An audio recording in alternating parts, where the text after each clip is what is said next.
하나님 감사합니다. 우리에게 비가 오고 눈이 오는 그런 나쁜 날씨 가운데서도 하나님의 손을 잊지 않고 기도의 초소로 우리를 불러주시며 감사를 드립니다. 하나님께서 바라시는 것을 우리의 겸비한 마음으로 우리가 기억할 수 있도록 인도하여 주시옵소서. 우리의 천천의 수양을 하나님께 드립니다. 우리가 순전한 모습으로 하나님께 나아가는 것을 하나님 더 기쁘게 기다리고 계심을 우리가 잊지 않는 그런 귀한 하루를 될 수 있도록 하나님 도와주시옵소서. 감사합니다. 예수 그리스도의 이름으로 기도드리겠습니다.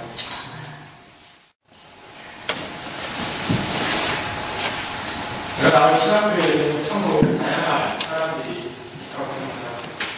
아버지가 목사님이어서 혹은 자기가 태어나기 전에 부모님께서 서울에서 입학하는 그런 학생들도 있고, 소위 말하는 갑자기 기도원에서 불받아서 신학교에 가는 학생들도 있습니다.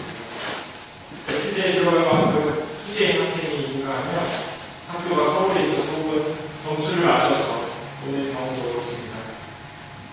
제가 제대를 하고 복학을 했는데 학교에 새로 입학한 그 신학생이 얼굴을 곱게 화장하고 귀를 뚫은 남자 학생을 제가 보게 됐습니다. 1년도 채 되지 않은 학교를 그만두기도 했지만 참 다양한 그런 학생들이 신학교를 찾습니다. 어떤 이유에서 신학교에 들어왔던지 간에 학교에 있는 동안 각자의 분야대로 연단대로 관련되어 합니다.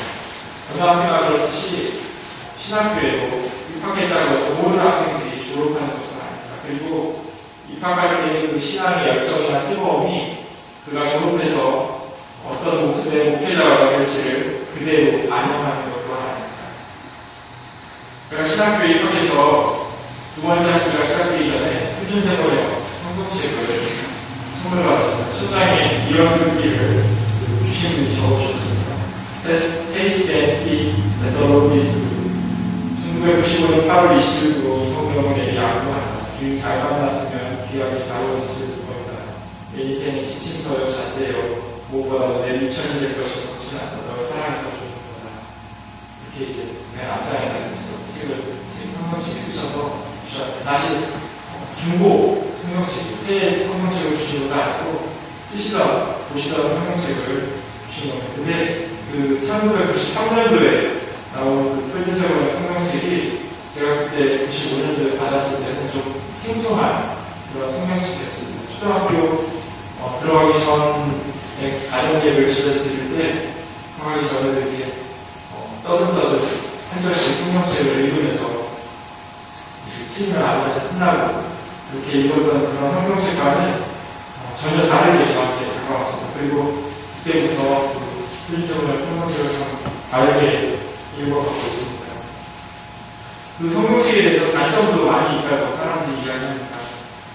특별히 말씀의 이 내용을 잘 기억할 수 있지만 그 말씀 문자 그대로 이렇게 외우는 데는 참 쉽지가 않습니다. 그래서 저도 어렸을 때 외웠던 그 말씀이지만 그 나와 있는 내용은 똑같지만 그대로 외울 수 없기 때문에 그게 좀 안 좋은 그런 단점이 있었습니다. 그렇지만 저희가 가지고 있는 그 개혁 성경하고 또 해석에 있어서도 약간의 차이가 있는 것을 보게 됩니다.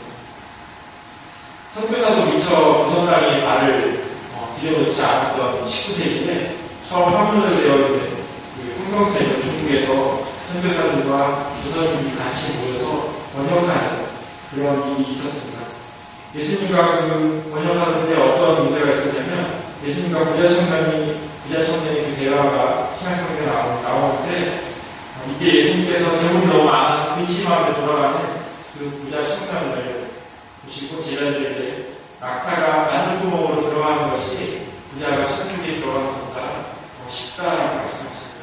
그런데 이 바늘구멍을 번역하는데 문제가 있었습니다.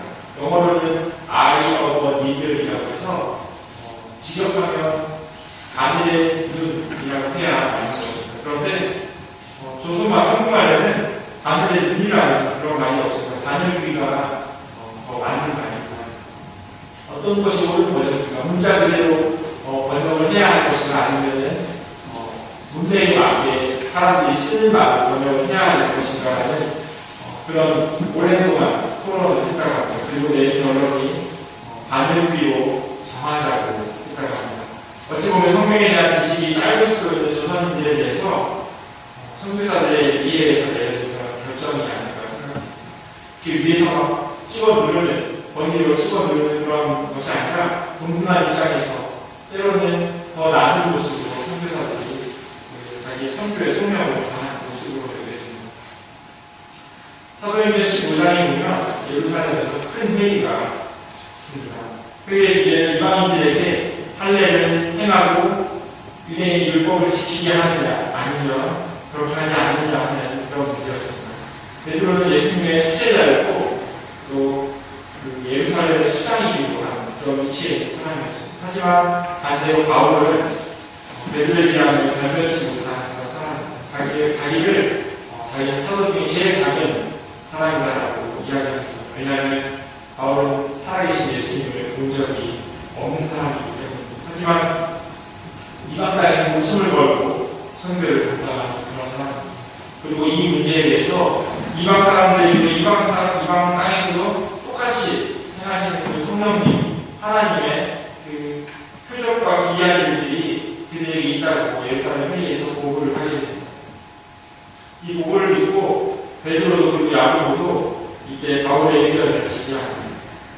초대교회에서 베드로가 차지하는 그 위치로 볼 때 모세의 율법을 지켜나가는 유대인의 입장을 그리고 생각해본다면 충분히 반대할 수 있는 그런 의견이지만 그리고 보수적인 입장을 취할 수 있는 베드로였지만 영혼을 구하는 일이 다른 어떤 일보다 더 중요하다는 것을 그는 알았던 것입니다. 베드로가 예수님과 3년의 시간을 같이 보내면서 자기로 배우는 사이 그 예수님의 겸손함이 그의 몸에 배어버렸던 것입니다.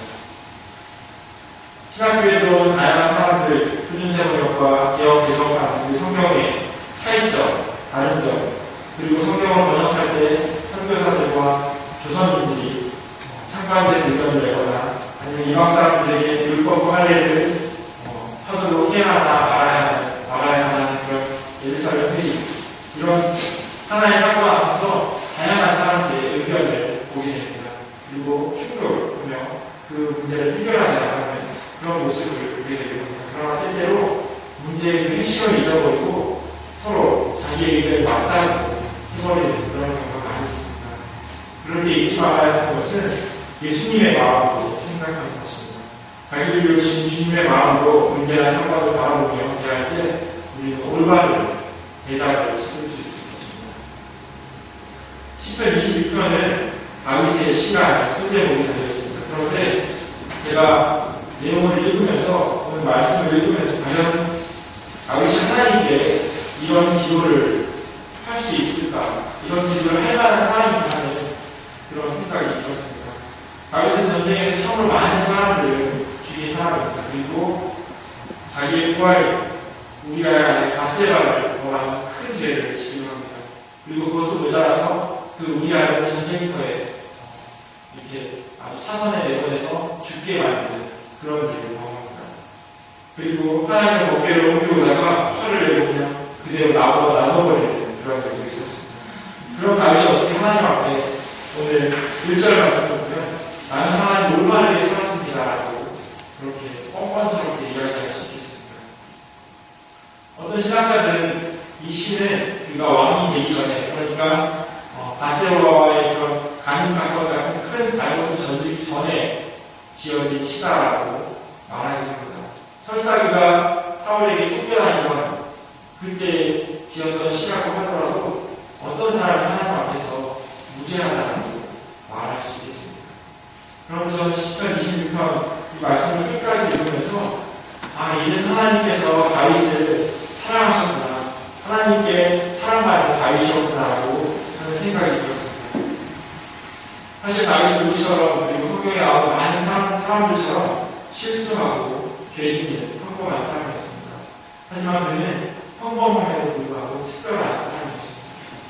하나님께 수많은 기도와 찬송을 만든 영적으로 깨어있으며 하나님과 교통하는 그런 사람이었습니다. 자칫 그를 보면서 요즘은 너무 쿨한 것 아닌가 하는 그런 생각이 들기도 합니다. 우리아의 아내와 그 죄를 범하면서 그것을 바로 나단 선지자로부터 책망을 듣게 됩니다. 왕의 위치에 있고 최고의 위치에 있는 그런 다윗이지만 나단 선지자의 한마디 인정도 하지 않습니다. 그냥 가운데서 회개합니다.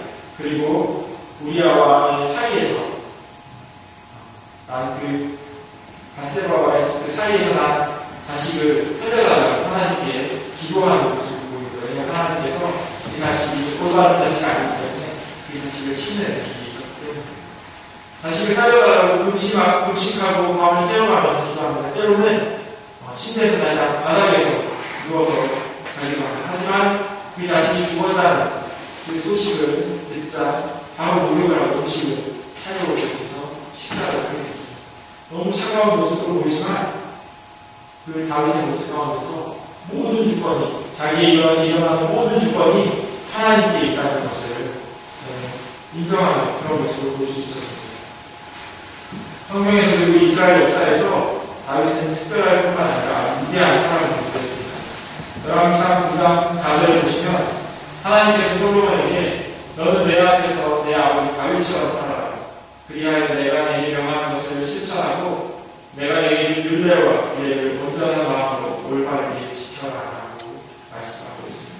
사도행전 13장 22절에 보시면 하나님께서는 사울을 물리치시고서 다윗을 그들의 왕으로 세우시고 증거하여 말씀하시기를 내가 이새의 아들 다윗을 찾아냈으니 그는 내 마음에 드는 사람이다. 그가 내 뜻을 다 행할 것이라 하셨습니다. 그렇게 기록하고 있습니다. 10편 26편 말씀에서 다윗은 자신을 존재하는 사람이고 자기는 하나님의 진리를 따라 살았다고 노래하고 있습니다. 하지만 다윗의 진짜 모습은 11절과 12절 말씀에서 볼 수 있습니다. 제가 표준색으로 보여드리고 있습니다. 그러나 나는 깨끗하게 살려고 하오니 이 몸을 구하여 주시고 은혜를 베풀어 주십시오. 주님 내가 선자리가 든든하오니 예배하는 모임에서 주님을 찬양합니다. 이렇게 말씀하고 있습니다. 처음에는 자기가 죄 없다고 자기가 잘났다라고 그렇게 이야기하는 것처럼 표현했습니다. 마치 예수님께서 비유로 바리새인과 세리가 성전에 올라와서 기도하는 그 모습을 떠올랐습니다. 바리새인은 떳떳하게 하나님께 기도합니다. 내가 얼마나 율법을 잘 지키고 살았는지 기도합니다. 나는 다른 사람들의 것을 빼앗지도 않았고 일주일에 3번씩 제가 2번씩 금식 기도를 하고 또 소득의 11조를 꼬박꼬박 드렸습니다라고 하나님께 꼿꼿하게 서서 기도합니다. 하지만 세리는 하늘을 쳐다보지도 못하고 이렇게 나는 죄인임을 하나님께 고백합니다. 예수님께서는 그 세리가 바리새인보다 더 의롭고 훌륭한 사람이라고 비유를 정리하면서 말씀하십니다. 26편의 그 서두가 바리새인의 기도와 같으면 그 마지막은 세리의 기도와 같습니다. 다윗이 진실로 주님께 이야기하려고 하는 그 마음은 자기가 하나님의 뜻에 맞게 살려고 한다는, 그리고 하나님 제발 그 가운데서 은혜를 베풀어 주십시오 하는 그러한 기도를 하고 있는 것입니다.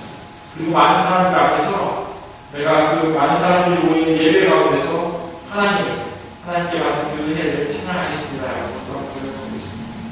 다윗은 나의 힘으로는 하나님의 뜻에 맞게 살기가 어렵습니다. 하나님 나를 붙들어 주십시오라고 하는 그런 겸비한 마음으로 하나님께 아뢰고 있는 것입니다. 다윗은 언제나 잘못했을 때 곧바로 하나님께 엎드렸습니다.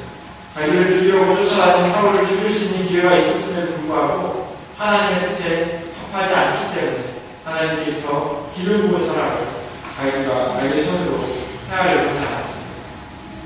하나님의 사람을 인정하는 그런 모습도 그에게 있었습니다.